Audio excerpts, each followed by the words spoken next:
بے نمازی کے حوالے سے حضور نبی اکرم علیہ الصلاۃ والتسلیم نے بہت ساری وعیدیں بیان فرمائی ہیں۔ ایک وعید کنز المال کے اندر موجود ہے۔ میرے آقا کریم علیہ الصلاۃ والتسلیم نے فرمایا، من ترک الصلاۃ متعمدا کتب اسمہ علی باب النار، جو جان بوجھ کے نماز چھوڑتا ہے اس کا نام جہنم کے دروازے پر لکھ دیا جاتا ہے۔ تو ظاہری سی بات ہے، جس کا نام جہنم کے دروازے پر لکھ دیا جاتا ہے تو اسے بالآخر جہنم میں جانا ہی ہوگا۔ حضرت ابو ہریرہ رضی اللہ تعالیٰ عنہ سے روایت مروی ہے، سنن نسائی میں یہ روایت موجود ہے۔ فرماتے ہیں، سمعت رسول اللہ صلی اللہ علیہ وسلم یقول، میں نے رسول اللہ صلی اللہ تعالیٰ علیہ وسلم سے سنا، آپ نے فرمایا، ان اول ما یحاسب بہ العبد بصلاتہ، سب سے پہلے بندے سے اس کی نماز کے بارے میں سوال کیا جائے گا۔ فَإِن صَلَحَتْ فَقَدْ أَفْلَحَ وَأَنجَحَ، اگر یہ درست ہوئی تو اس نے فلاح پائی، اس نے نجات پائی۔ وَإِن فَسَدَتْ فَقَدْ خَابَ وَخَسِرَ، اور اگر یہ فاسد ہوئی، نماز درست نہ ہوئی، وقت پہ نہیں پڑھی ہوگی، ضائع کی ہوگی، تو اس صورت میں فَقَدْ خَابَ وَخَسِرَ، وہ خائب اور خاسر ہو جائے گا، یعنی خسران میں ہوگا، گھاٹے میں ہوگا۔ تو اس واسطے ہم نے اپنی نمازوں کو اپنے وقت پہ ادا کرنا ہے، اس لیے کہ کل قیامت والے دن سب سے پہلے جو سوال ہوگا وہ ہماری نمازوں کے بارے میں ہی ہوگا۔ حضرت امام غزالی رحمۃ اللہ تعالیٰ علیہ نے مسند بازار کے حوالے سے یہ روایت نقل فرمائی ہے۔ یہ روایت حضرت سیدنا عبداللہ بن عباس رضی اللہ تعالیٰ عنہ سے مروی، آپ فرماتے ہیں، جب میری پتلیوں کی صحت کے باوجود میری بینائی ضائع ہو گئی تو مجھ سے کہا گیا کہ آپ نمازیں چھوڑ دیں، ہم آپ کا علاج کرتے ہیں۔ میں نے کہا ایسے نہیں ہوگا، کیونکہ میں نے رسول اللہ صلی اللہ تعالیٰ علیہ وسلم سے سنا ہے، آپ نے فرمایا، جس نے نماز چھوڑ دی وہ اللہ تعالیٰ سے اس حال میں ملاقات کرے گا کہ اللہ تبارک و تعالیٰ اس پر ناراض ہوگا۔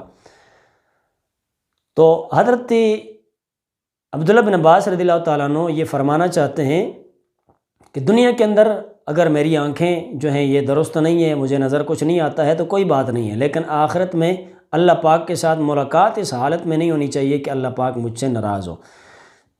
تو آج جو احباب دنیا کے بہت سارے کاموں کو بہانہ بنا کر ان کو جناب سامنے رکھتے ہوئے نمازوں کو چھوڑ دیتے ہیں، چھوٹی چھوٹی بیماریوں کو سامنے رکھتے ہوئے نمازوں کو ترک کر دیتے ہیں، بالکل سرے سے نمازیں پڑھتے ہی نہیں ہیں، اگر پڑھتے ہیں تو جناب وقت کو ضائع کر کے پڑھتے ہیں۔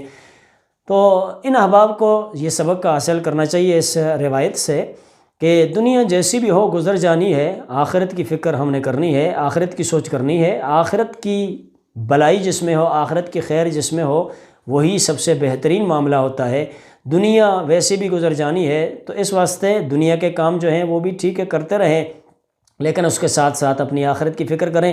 حضرت ابن عباس رضی اللہ تعالیٰ عنہ ہمیں ہی یہ فکر دلانا چاہتے ہیں کہ اے آئندہ آنے والوں، اے میری اس حکایت کو پڑھنے والوں، تم نے بھی میری اس حکایت سے سبق حاصل کرنا ہے، اس روایت سے سبق حاصل کرنا ہے۔ کہیں ایسے نہ ہو کہ جناب تم آنکھوں کی وجہ سے، چھوٹی موٹی بیماریوں کی وجہ سے، بینائی کی وجہ سے جناب نمازوں کو چھوڑ دو۔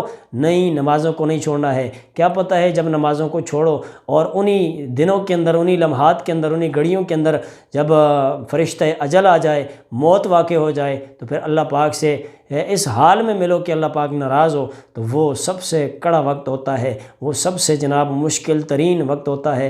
اور یقیناً جب رب کائنات کے ساتھ ہماری ملاقات اس حال میں ہوگی کہ وہ ہم سے ناراض ہوگا تو یقیناً پھر ہمیں سخت سے سخت سزا بھی دی جائے گی، اس کے بھی امکان ہیں۔ تو اس واسطے ہم نے کبھی بھی کسی چھوٹے موٹے کسی بہانے کو جناب مد نظر رکھتے ہوئے ہم نے اپنی نمازوں کو ترک نہیں کرنا ہے۔ اور جو شخص نماز پڑھتا ہے لیکن وقت کو ضائع کر کے وقت کے بعد پڑھتا ہے، یعنی فجر کی، ظہر کے وقت پڑھی، ظہر کی، عصر کے وقت، اس طرح جناب وقت کو ضائع کر کے اس کے بعد پڑھتا ہے، تو اس حوالے سے بھی ذرا وعید سماعت فرمائیے۔ حضرت عبداللہ ابن عباس رضی اللہ تعالیٰ عنہ آپ فرماتے ہیں کہ قیامت کے دن ایک شخص اللہ کی بارگاہ میں کھڑا کیا جائے گا اور اللہ تبارک و تعالیٰ اسے حکم فرمائے گا کہ جا جہنم میں داخل ہو جا۔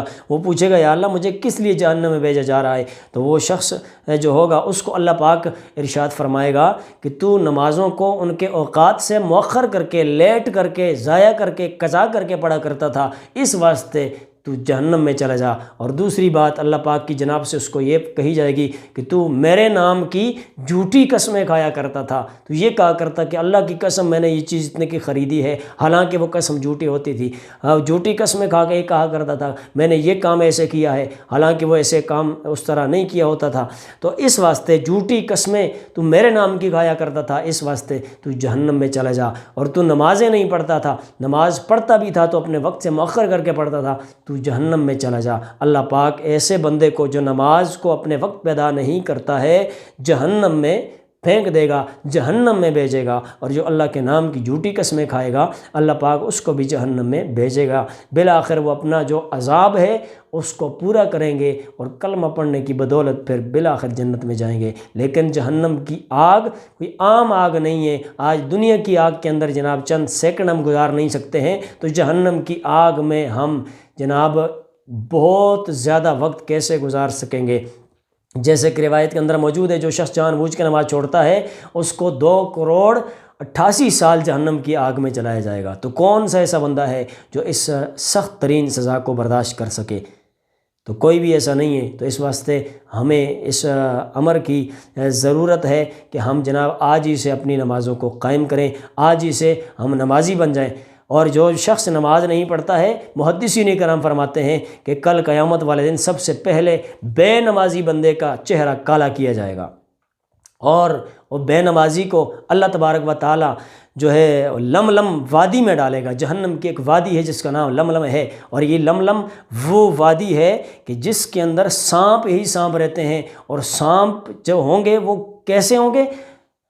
محدثین فرماتے ہیں کہ وہ اونٹوں جتنے موٹے ہوں گے، اور ان کی لمبائی جو ہوگی وہ 1 ماہ کے سفر کے برابر ہوگی۔ تو اتنے زیادہ لمبے ہوں گے، اتنے زیادہ موٹے ہوں گے، اور وہ بے نمازی بندے کو ڈسیں گے۔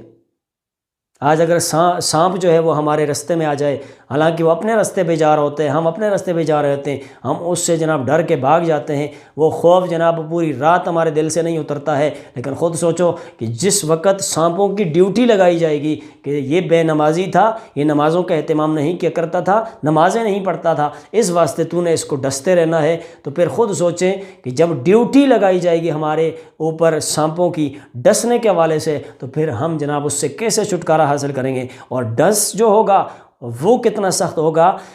محدثین کرام فرماتے ہیں کہ جب سانپ ڈسے گا تو 70 سال تک اس کی وہ جو زہر ہے وہ اس کے خون کے اندر، بے نمازی کے خون کے اندر جوش اور جذبات کے اندر رہے گی، یعنی وہ خون اس زہر سے ابلتا رہے گا، اور بالآخر اسی زہر کی وجہ سے اس بے نمازی کا جو گوشت ہوگا وہ گل سڑ جائے گا، گل سڑ کے ختم ہو جائے گا۔ تو اتنا سخت ترین عذاب اس بندے کے لیے ہے جو اپنی نمازوں کو چھوڑ دیتے ہیں، اپنی نمازوں کو جناب لیٹ کر کے پڑھتے ہیں۔ تو سامعین محترم، آج اس امر کی ضرورت ہے کہ ہم نمازی بن جائیں۔